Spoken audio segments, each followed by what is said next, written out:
So, the Prairie style is a famous American architectural style, which I decided to call the right way of architecture because it was made by Frank Lloyd Wright, my American artist. And here he is here in his later years in life.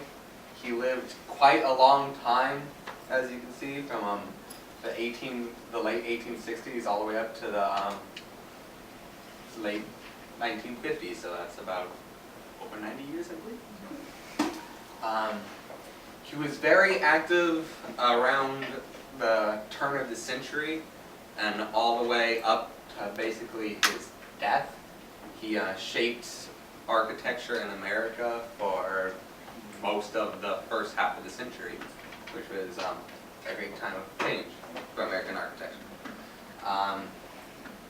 He was kind of destined to be an architecture from his very birth, because even before he was born, his mother decided that when he grew up he was going to be in architecture. She had that planned out for him, and she did things to make it so. So when he was even just an infant, she would hang pictures of wood engravings, in fact, of old English cathedrals above his crib. So he just had that influence as an infant.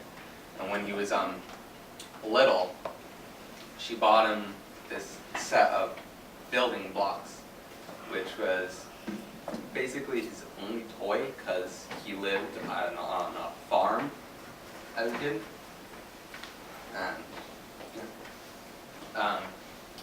But it became more challenging as he grew up because since he lived on a farm, his family didn't have that much money.